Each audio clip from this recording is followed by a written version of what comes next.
mekanika kuantum itu ada yang tahu belum? Oke, jadi sih mekanika kuantum itu ada yang tahu belum?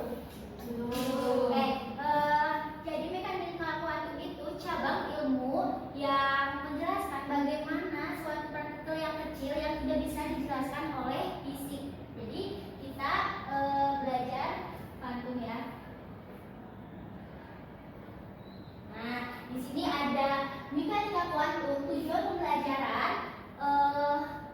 Di sini Ibu ada tujuan pembelajaran. Nah, jadi kalian tuh mampu menguasai bilangan kuantum. Sedangkan ada juga indikator tujuan pembelajarannya adalah peserta didik mampu menentukan bilangan kuantum. Utamanya tuh ada bilangan azimut, magnetik, dan spin. Sebelum kita ke materinya, apakah kalian penasaran dengan materi ini? Penasaran. Oke.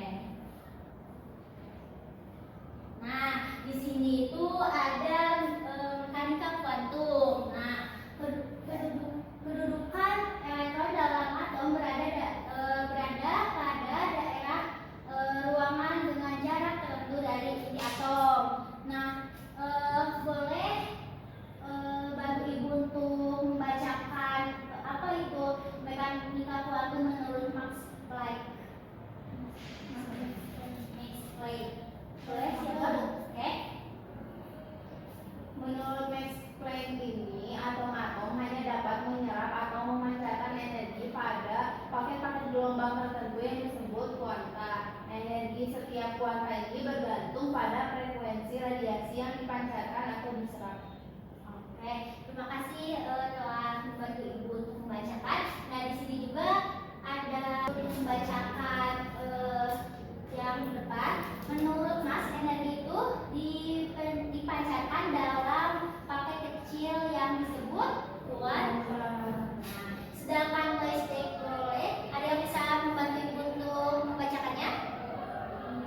Oke, boleh Hasna? Menurut Kotzebue ini, mekanika kuantum itu elektron mempunyai dualisme sifat, yaitu sebagai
kelompok 2.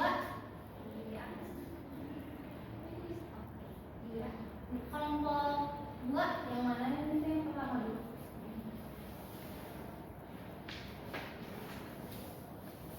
Duduk aja, Bu. boleh dulu. Boleh berdiri. Kesimpulan yang kelompok pertama, kesimpulannya setelah mempelajari LKPD mekanika kuantum, kita tuh memahami bahwa elektron dalam atom ini memiliki kedudukan tertentu yang dijelaskan melalui bilangan kuantum utama, azimut, magnetik, dan spin. Setiap bilangan kuantum ini memiliki fungsi yang berbeda dalam menentukan posisi dan sifat elektron pada orbital atom. Oke, makasih Dinta. Apakah kelompok lain ada yang memiliki pendapat? Oke, Aji boleh.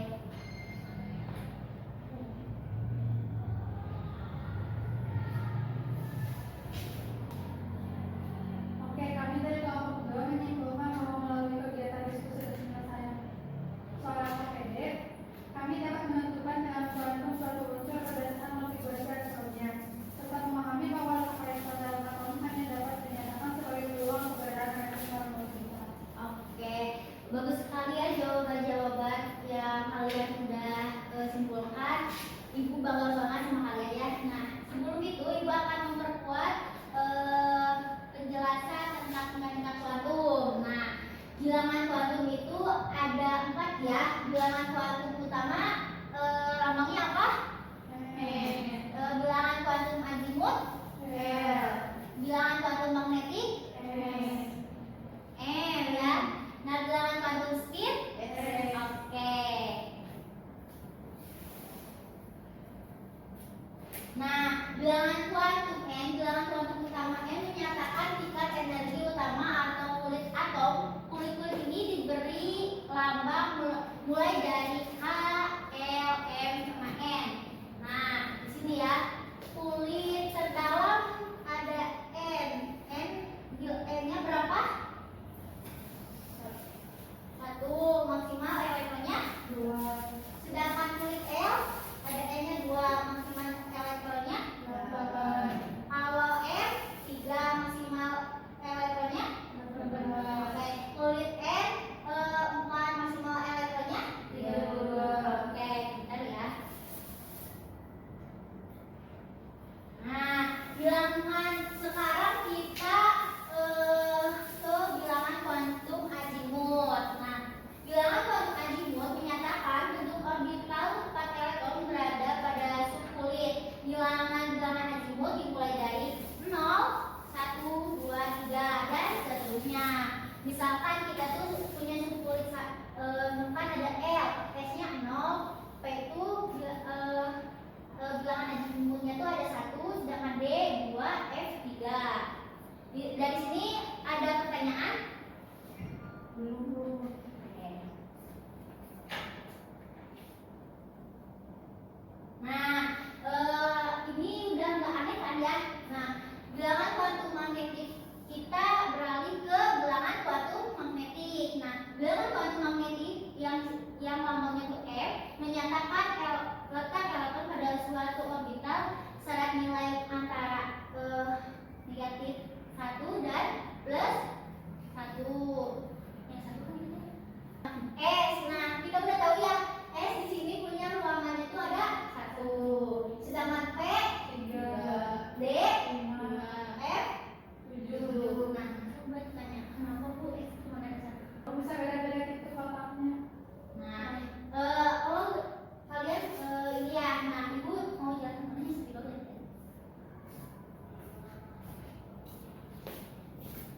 Nah, pasti kalian heran kenapa cuma ada 1. Nah, kita kan udah tahu ya bilangan kuantum itu ada 2, rumusnya itu 2 ditambah 1. Nah, sedangkan S itu bilangannya ada 0 kan? Nah, 2, 0 ditambah 1. 2 dikali 0 berapa? 0. 0 ditambah 1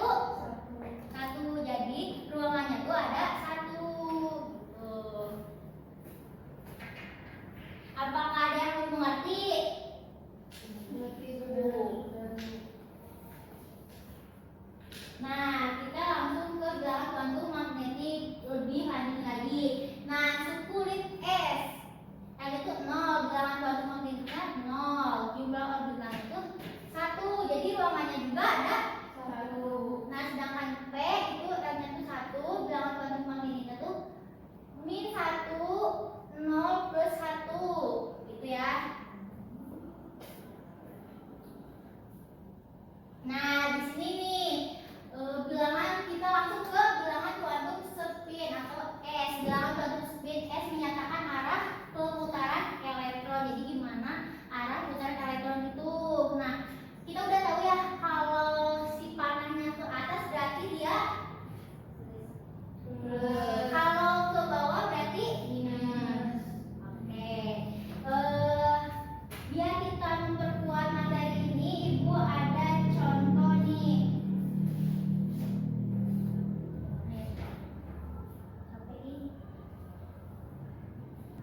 Nah, ini ya.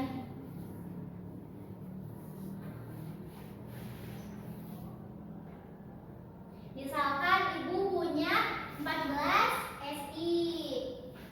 14 SI. Coba tolong sebutkan 1 S2. Nah, coba sebutkan konfigurasi elektronnya ada apa? 1 S, 2 oke, terus 2 S, 2 terus 2 P 6 2 P 6, terus 3 S 2 3 S 2, 3 P 2 3 P 2. Nah, jadi kita diagram urutan itu ngambil dari ini yang terakhir. Nah, 3 P 2 tadi yang Ibu jelaskan ya. P itu ada berapa ruangannya? 3 Oke, kita gambar 3 ya di sini. Nah, ada 2, berarti panahnya ada 2. Nah, ketentuannya itu kan harus ke panahnya itu harus ke atas semua, ke atas dulu. Kita isi ke atas dulu. Nah, kalau ke atas dulu berarti bilangan kuantum spinnya apa? Kalau ke atas berarti positif. Berarti positif. Jadi kita tulis di sini ada N sama dengan 3 dan ini sama dengan 1, M-nya sama dengan 0 dan X-nya tuh yang hasilnya tuh ada plus 1/2 gitu. Udah ngerti? Oke. Ibu harap pelajaran ini apa ya? Kalian semua mengerti ya. Nah, siapa yang mau bertanya? Pertanyaan lebih dahulu? Apakah sudah mengerti? Mengerti. Oke. Sekian dari Ibu. Sekian pertemuan hari ini. Ibu tutup dan sebelum ditutup, alangkah baiknya kita berdoa terlebih dahulu. Oke, boleh dipimpin oleh Mas Ayu. Sebelum pulang, marilah kita berdoa terlebih dahulu. Berdoa hati boleh. Berdoa selesai. Oke. Ya, sudah. Assalamualaikum warahmatullahi wabarakatuh. Waalaikumsalam.